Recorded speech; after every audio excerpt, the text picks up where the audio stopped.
नमस्कार.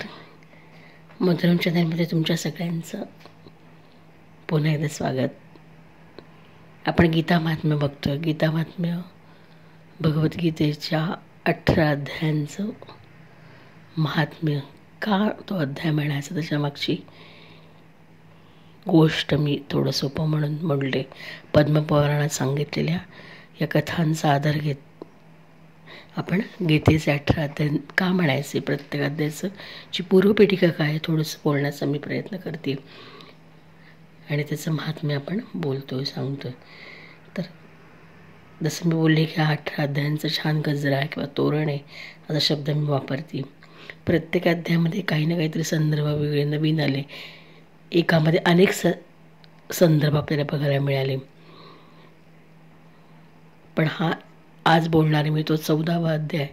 तर थोडंसं लक्षात येतं बघितल्यानंतर वाचल्यानंतर की या एकाच अध्यायाचं असंच वैशिष्ट्य आहे की ह्याच्यामध्ये फक्त एकच तत्त्व छान विस्तृतपणे सांगितले, ते म्हणजे त्रिगुणातीताचं तत्त्व, त्रिगुणांचं तत्त्व.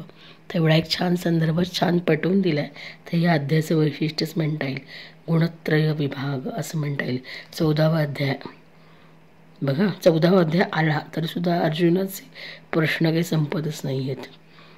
सत्व रज तम या त्रिगुणांनी अतीत झालेला पुरुष कोणत्या गुणाने युक्त होतो असा त्याचा प्रश्न आहे. त्याचं आचरण कसं असतं असं त्याचा प्रश्न आहे. मग क्षेत्रज्ञ म्हणजे काय हे आपण मागच्या अध्यायात समजून घेतलंच. आणि ही जी त्रिगुणातीताची जी संकल्पना आपण म्हणतो, त्रिगुणाची संकल्पना ही दुसऱ्या अध्यायामध्ये थोडीफार आपण बघितली असं वाटते बघा. म्हणजे की प्रकृती हे सगळे प्रकृतीचं मूळ आहे असं आपण म्हणूया. की शरीर आणि सृष्टी ही काही वेगळी नाही, तर ही त्रिगुणात्मक आहे, प्रकृतीजन्य आहे, म्हणजे योगमय आहे असं आपण बघितलं. आणि सगळी सृष्टी ही प्रकृती त्रिगुणमयी आहे असा जरी विचार आपण केला तर आपल्याला याचा उल्लेख याच्यामध्ये तो सत्वरजतमयुक्त आहे. आणि त्रिगुण हे मूलद्रव्य रूप आहेत आणि त्या त्रिगुणांना आपण गुण असं नाव दिले. असा थोडासा उल्लेख मागे आला होता दुसऱ्या अध्यायामध्ये. तर हेचंच इथे आपल्याला ह्या गुणातीताची लक्षणं इथे बघायला मिळतात. त्याच्यामध्ये अर्जुनाचे प्रश्न संपत नाही. तो विचारतोय की त्रिगुणांनी अतीत झालेला पुरुष कोणत्या गुणाने युक्त असतो आणि त्याचं आचरण कसं असतं. या प्रश्नांना दिलेलं उत्तर म्हणजे हा अध्याय असं आपण म्हणलं तरी अवघड ठरणार नाही. तेव्हा श्रीकृष्ण भगवान त्याला उत्तर देतात. श्री भगवान वाच प्रकाशम च प्रवृत्तींच मोहमेव च पांडव न द्वेष्टी संप्रवृत्तानि न निवृत्तानि न कांक्षती.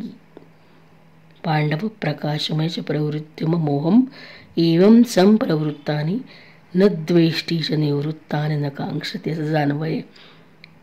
म्हणजे जो सत्वगुणांनी कार्यरूप असलेला प्रकाश आणि रजोगुणाचं कार्यरूप असलेली प्रवृत्ती आणि तमोगुणाचं कार्यरूप असलेल्या मोह ही प्राप्त झाली असता कोणतेही दुःख मारत नाही, विषाद करत नाही आणि त्याची निवृत्ती झाली असता कुठली अपेक्षा करत नाही, तोच गुणातीत आहे. असा एक चार्मिंग श्लोक या 14व्या अध्यायाचा आपल्याला म्हणता येईल. आणि त्याचं जर नीट आपण निरीक्षण केलं तर आपल्याला त्रिगुणातीताची लक्षणं गुणत्रय विभाग योग दिले नाव तिला, म्हणजे गुणातीताची लक्षणं आपल्याला याच्यात बघायला मिळतात की काय असं मला वाटलं. म्हणजे क्षेत्रज्ञ मागच्या आधी आपण समजून घेतलं. ते 36 विषय आपण बघितले. निर्माण होणारा गुणातीत आणि त्याचा स्वभाव याच वर्णनासाठी हा 14वा अध्याय केला की काय. यात गुणातीताची लक्षणं सांगितली आहेत. आणि गुणातीत व्यक्ती असाधारण नव्हे तर अतिसाधारण व्यक्ती असतो असं सुद्धा म्हणता येईल. म्हणून हा श्लोक प्रकाशम च प्रवृत्तींच मोहमेव च पांडव न द्वेष्टी संप्रवृत्तानि न निवृत्तानि कांक्षती असं सुद्धा म्हणे. 22वा श्लोक या 14व्या अध्यायातला. या अध्यायामधला मला हा चार्मिंग श्लोक वाटला की त्याचं थोडंसं वर्णन केलं की 3 या गुणांचं नकळत आपल्याला विश्लेषण करणं सहज सोपं जाईल. जो पुरुष सत्वगुणांचं कार्यरूप असलेला प्रकाश आणि रजोगुणांचं कार्यरूप असलेली प्रवृत्ती तसंच तमोगुणांचं कार्यरूप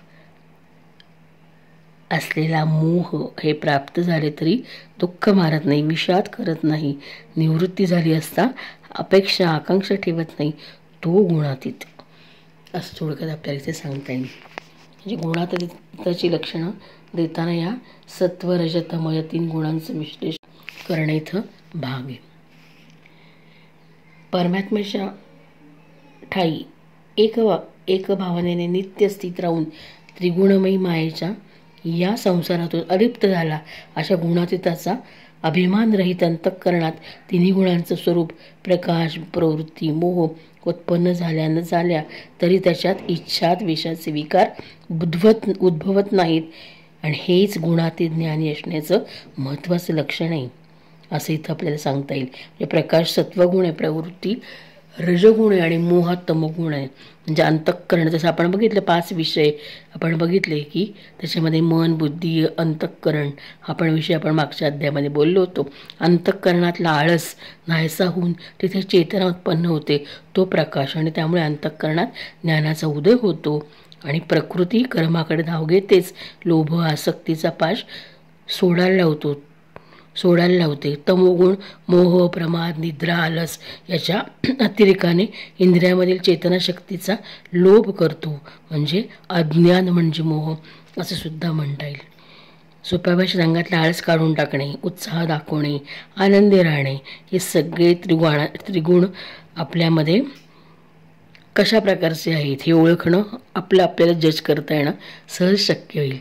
आपल्या दिवसाची सुरुवात जेव्हा होते ती सुरुवात झाल्याच आपण स्वतःचं आत्मपरीक्षण केलं तर मी कसा आहे, मला आज फ्रेश वाटते का, मी आनंदी आहे का, मला आळस वाटतो का, मला झोप येते का, माझा स्वभाव कसा आहे, दुसऱ्याचं सुख बघून मी दुःखी होतो का, दुसऱ्याची प्रगती बघून माझ्या मनामध्ये कुठेतरी असूया निर्माण होते का, हे स्वतः आपण जज केलं.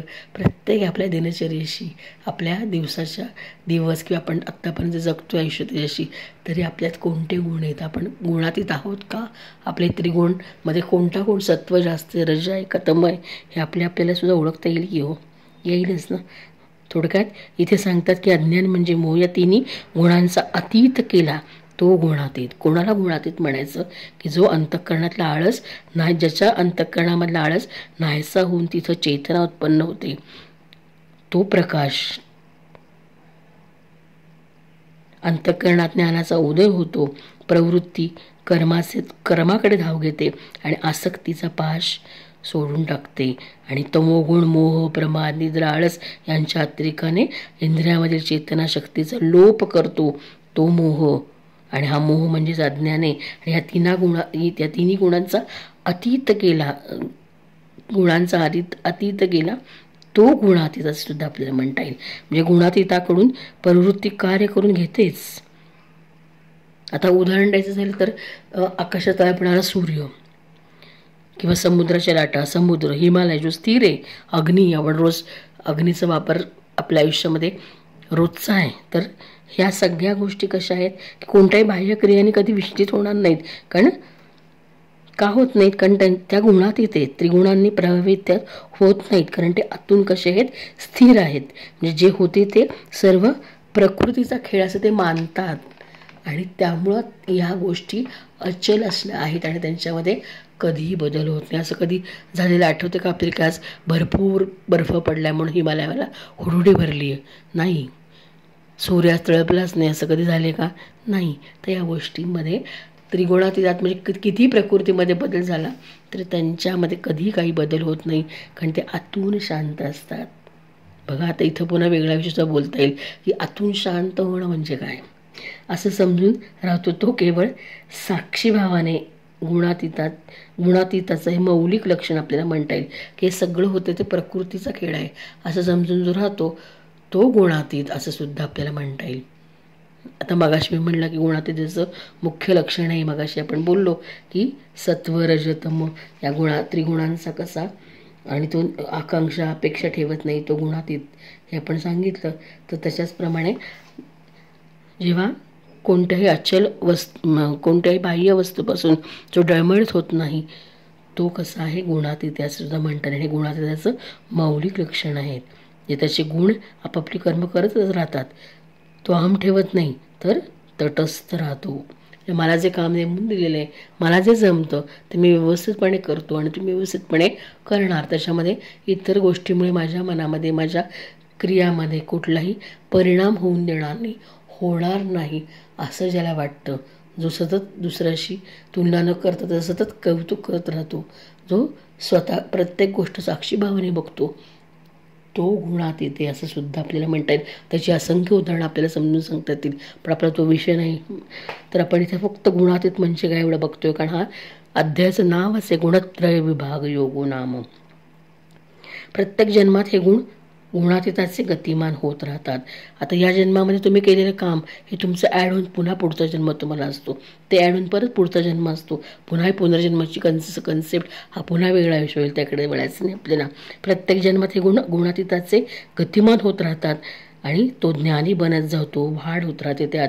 प्रकृतीला स्वतःच्या गुणधर्माप्रमाणे स्वतः अलग ठेवून राहतो आणि शेवट त्याची गतिशीलता संपते, तेव्हा तो मोक्षास प्राप्त होतो. त्याला काय मिळतो की जन्म मरणाच्या चक्रातून तो काय करतो, मुक्त होतो आणि त्याला मोक्ष मिळतो असंच म्हणता येईल आपल्याला. तो सुखदुःखाच्या ठिकाणी समत्व पाहतो, स्वतःची निंदा स्तुती समान बघतो, मानापमान शत्रू मित्र दोन्हीमध्ये तो काय ठेवतो तर समान बुद्धी ठेवतो. प्रकृती सर्व करते आणि हा त्याच्यावर त्याचा काय आहे, विश्वास आहे, असंच जो मानतो तोच कसा आहे, गुणातीत आहे. असं थोडक्यात गुणातीताची लक्षणं आपल्याला याच्यामध्ये सांगितली. आपण 12व्या अध्यायामध्ये भक्तियोग, भक्ताची लक्षणं बघितली आहेत, नंतर विश्वरूप दर्शन बघितले, नंतर चतुर्भुज रूपाचं वर्णन बघितले, ऐश्वर संपन्न अशा विभूतियोगाचं वर्णन बघितले. पण हा अध्याय एकच असा आहे ज्याच्यामध्ये फक्त एकच त्रिगुणाची संकल्पना आहे. बाकी सगळ्या अध्यायांपर्यंत तुम्ही जर नीट विचार केला तर एकामध्ये अनेक विषय गुंफलेले आहेत, पण हा एकच 14वा अध्याय असा आहे की ज्यामध्ये त्रिगुणांचं वर्णन आहे आणि त्रिगुणांनी जो युक्त असतो तो गुणातीत आहे असं सांगण्याचा प्रयत्न तर केला आहे. ते वैशिष्ट्य या 14व्या अध्यायाचं असं मला वाटलं. प्रकृती, प्रकाश, प्रवृत्ती, मोह म्हणजे सत्व, रज आणि तम हे तुमचे गुण. तर याचं विश्लेषण या अध्यायाची पूर्वपीठिका असं म्हणता येईल. जो देह तादात्म्य टाकून स्थिर होई आत्मस्वरूपी, देही सुख दुःख येती जाती समान वाटे आपोआपी, आत्मरूपी स्थिर सूर तळपे सदा सर्वदाही. असं मी म्हणेन की जो देह तादात्म्य टाकून स्थिर होई, देहामध्ये कुठल्याही प्रकारची काही जरी स्थित्यंतर आली तरी तो स्थिर राहतो. कुठे, आत्मस्वरूपी, स्वतःमध्ये स्वतःवर त्याचा विश्वास असतो असं आपल्याला दुसऱ्या भाषेत म्हणता येईल. देही सुखदुःख येती जाती, देहाला किती सुखदुःख आली तरी समान वाटे आपोआपी आणि आत्मरूपी स्थिर सूर्य तळपे सदा सर्वदाही. आणि अशा आत्मरूपी स्थिर असलेल्या माणसाच्या मनामध्ये सदा सूर्य तळपणारे म्हणजेच प्रकाश मिळणारे, म्हणजेच तो सत्वगुणीच होणारे आणि शेवटी कुठे प्राप्त होणारे, मोक्षास प्राप्त होणारे असंच म्हणता येईल. म्हणजे स्वतःच्या सतचित आनंदाची सतत स्मृती त्याला राहणारे आणि आत्मस्वरूपाशी विरक्ती किंवा विस्मृती आपण म्हणूया होत नाही, तो गुणातीत, हीच त्याची लक्षणं आहेत असं मला वाटलं. म्हणजे त्रिगुणातीत हाच नकळत बोध या अध्यायाचा चार्मिंग बोध आहे असं मी म्हणते. तर तुम्हाला ह्याची पूर्वपीठिका कळली असेलच. थोडीशी विषयांतर नको म्हणून जास्त उदाहरणं आपण बोलत नाही इथे, आपल्याला फक्त पूर्वपीठिका बघायची आणि आपला मूळ विषय त्या 14व्या अध्यायाचं गीता महात्म्य.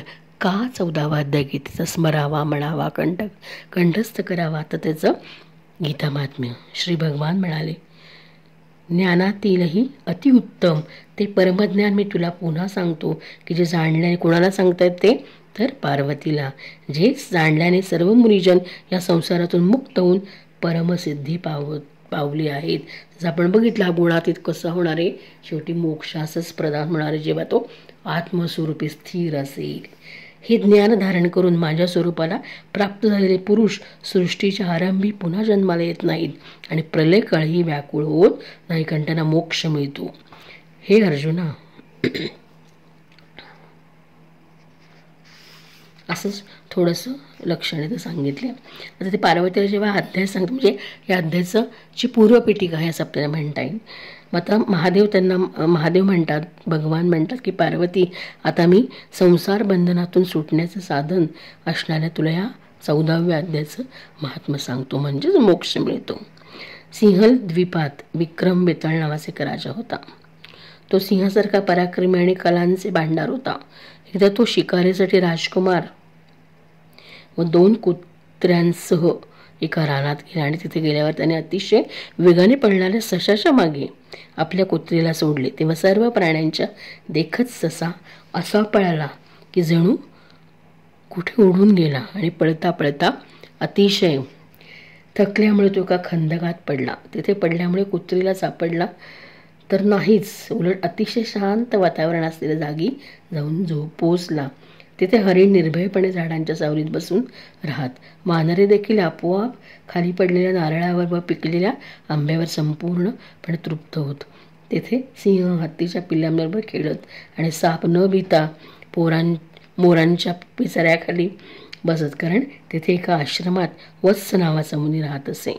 तो जितेंद्रिय असून शांत चित्ताने नित्य गीतेच्या 14व्या अध्यायाचा पाठ करी. कोण? एक वत्स नावाचा मुनी राहत असे. तो जितेंद्रिय असून सगळ्या इंद्रियावर त्याचा कंट्रोल होता. आता जितेंद्रिय म्हणजे काय सांगत बसत नाही मी ते. तर शांत चित्ताने नित्य गीतेच्या 14व्या अध्यायाचा पाठ करी. आणि त्या आश्रमाबाहेर 14वा अध्याय नित्य म्हणणाऱ्या वत्स मुनींच्या शिष्याने आपले पाय धुतले होते. त्यामुळे तेथील माती ओली होऊन चिखल झाला होता. पळत आलेला ससा धापा टाकत येऊन त्या चिखलात पडला, परंतु त्या चिखलाच्या केवळ स्पर्शाने ससा दिव्य विमानात बसून स्वर्गाला गेला. बघा, त्याचा पाठलाग करीत कुत्री तिथे आली. तिथे तिच्या अंगावर त्या चिखलाचे शिंतोडे उडले. त्याबरोबर तिची तहान भूक हरपून तिथे कुत्रीचे रूप जाऊन तिला अप्सरेचे रूप प्राप्त झाले व ती गंधर्वासह दिव्य विमानात बसून स्वर्गलोकाला निघून गेली. हे दृश्य पाहून मुनींचा बुद्धिमान शिष्य स्वकंदर हसू लागला. त्या दोघांचे पूर्वजन्मीच्या वैराचे कारण कळून त्याला मोठे आश्चर्य वाटत होते.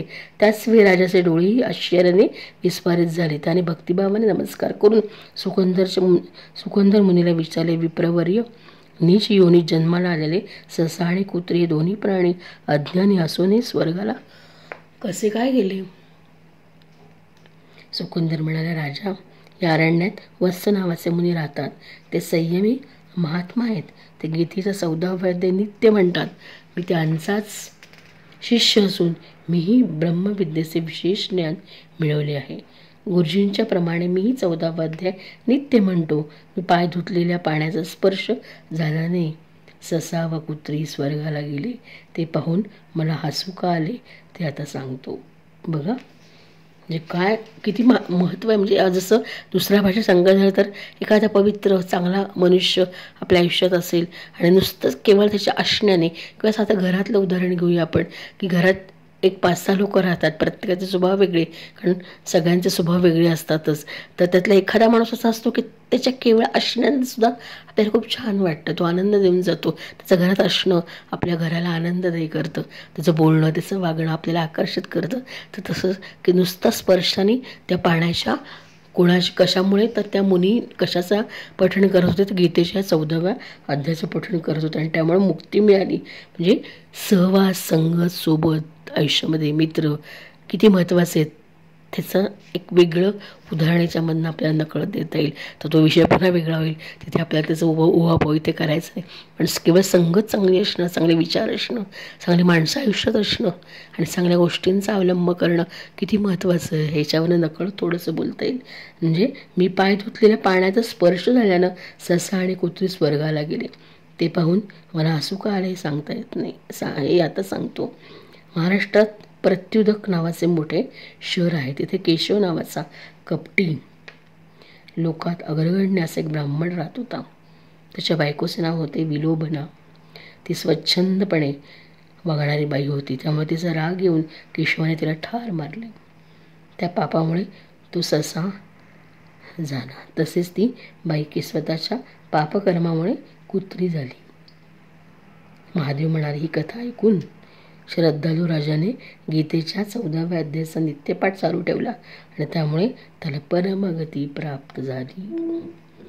केशव नावाचा कपटी अर्घण्णाचा ब्राह्मण होता आणि त्याची पत्नी विलोभना. तिचं मुक्तपणे वागणं, आता ती मिथुन राशीचीच असणार. आता हे पुन्हा याच्यावरती पण वेगळा विषय होऊ शकतो की भगवद्गीतेमधल्या ग्रहांचं आणि गीतेचा काय संबंध आहे. पण एक डोक्यात सहज एवढे दिवस मी ताई 14पर्यंत आलेली माझी हे, तर एक डोक्यात हा पण विचार रेंगाळला की असंही काहीतरी बोलता येईल कधीतरी. जर स्वामींची इच्छा असेल तर पुढं मागं तरी माझ्यातनं हे पण लिखाण होऊ शकतं, मी बोलेन. पण जर आत्ता विचार सहज झाला की त्याच्यावरनं स्वभावावरनं याच्यावरनं आपण त्या राशींचं वर्णनसुद्धा याच्यावर करू शकतो. तीच असो, विषयांतर नको. ती स्वच्छंदपणे वागणारी बाई होती, त्यामुळे तिचा राग येऊन केशवाने तिला ठार केले. त्या पापामुळे तो ससा झाला. तसेच ती बाई स्वतःच्या पापकर्मामुळे कुत्री झाली होती. आणि महादेव म्हणतात की त्या श्रद्धालू राजाने गीतेच्या 14व्या अध्यायाचा नित्यपाठ मात्र चालू ठेवला आणि त्याला परमगती प्राप्त झाली. हे ज्ञान त्याला मिळालं, त्यामुळे त्याला मोक्ष मिळाला. ज्ञानम मोक्षसे हाच तर उद्देश आहे. तर अशा प्रकारे गीतेचा 14व्या अध्याय मोक्ष मिळण्यासाठी, त्रिगुणातीत होऊन गुणातीत होण्याची लक्षणं प्राप्त करण्यासाठी म्हणणं ऐकणं गरजेचं आहे, असं सुद्धा आपल्याला म्हणता येईल. आता ह्याच्यामधली 14व्या अध्यायामध्ये जी पात्र त्यांनी सांगितली, प्राण्यांचं वर्णन जास्त याच्यामध्ये दिलेलं आहे. म्हणजे प्राणी ससा आणि कुत्रा यांची जोडी दाखवली. उंदरा वानरांचं वैर आपण म्हणतो तसं की एखाद्या माणसाशी आपलं पटतं किंवा पटत नाही, याच्यामध्ये सुद्धा काहीतरी कारणमीमांसा नक्कीच असणार असं वाटून गेलं. असं विषयांतर होईल. असा हा 14वा गुणातीताचं लक्षण आपल्याला सांगता येईल. त्याचं आचरणसुद्धा त्रिगुणात अडकलेल्या माणसासारखं होता कामा नये, हे सुद्धा आपल्याला इथं आग्रहाने सांगणं गरजेचं आहे. कारण त्याचं लक्षण टिकवण्यासाठी त्याला त्यातनं बाहेर पडणं, त्रिगुणातनं गरजेचं आहे. म्हणजे अलिप्त होणं प्रत्येक गोष्टीतनं गरजेचं आहे. खरी गोष्ट हीच आहे की जी स्वतःला कळते. आता उदाहरण आपण घेतलं तर आपल्याला समजा राग आला तर आपल्याला वाटतं कधी कधी चिडावं, रागवावं, एखाद्याला मारावं, तोडून फोडून टाकावं घरातलं काही. तर तेव्हा आपण हा जो गुण आहे तर ते काम झालं, आपल्या मनात निर्माण झालेली भावना. पण त्याला विरोध करता येणं हे गुणातीताचं लक्षण नाही. मला असं करायचं नाही, मी असं करणार नाही, किती राग आला तरी मी शांत राहील, तर हे गुणातीताचं लक्षण आहे. आणि राग येणं हा गुण आहे असंही आपल्याला म्हणता येईल. त्यामुळे गुणातीताची लक्षणं, गुणातीत म्हणजे काय, गुणत्रय विभाग याला का नाव दिले याचं तुम्हाला थोडंसं महत्त्व कळलं असेल. आणि अध्यायाची थोडीशी पूर्वपेटिका मी सांगितली आणि जसं बोलले की प्रत्येक अध्यायामध्ये काहीतरी आहे. त्याच्यामध्ये हा जो 14वा अध्यायामध्ये मला एक गोष्ट जाणवली, ती म्हणजे फक्त एकाच संकल्पनेचा जास्त विचार या एकाच अध्यायात केला आहे बघा. ते गुणातीताची संकल्पना, सत्वरज तमानेतनं गुणातीताची लक्षणं सांगितलेली आहेत. बाकी सगळ्या अध्यायांचा विचार केला तर एकामध्ये एक विषय संकल्पना गुंफलेल्या दिसतात आपल्याला. पण हा 14वा अध्यायामध्ये हेच वैशिष्ट्य इथं फक्त एकच गुणातीताची लक्षणं सांगितलेली आहे. सत्वरज तमाचं जी ओळख इथं दिलेली आहे, प्रकाश, प्रवृत्ती आणि मोह, असंच आपल्याला म्हणता येईल. तर तुम्हाला हे समजलं असेल, आवडत असेलच. आपला हळूहळू गजर आता पूर्ण होतोय. हा 14वा अध्याय संपला आपला. उद्या आपण भेटणार आहोत 15व्या अध्यायासाठी. उद्या भेटूच. सगळ्यांना आवडत असेलच आजचा अध्याय. माझा हा गजरामधले हे फूल मी श्रीकृष्णचरणी अर्पण करते आणि माझा हा 14वा अध्याय गीता महात्म्यता संपवते. उद्या भेटूच. जय श्रीकृष्ण. धन्यवाद.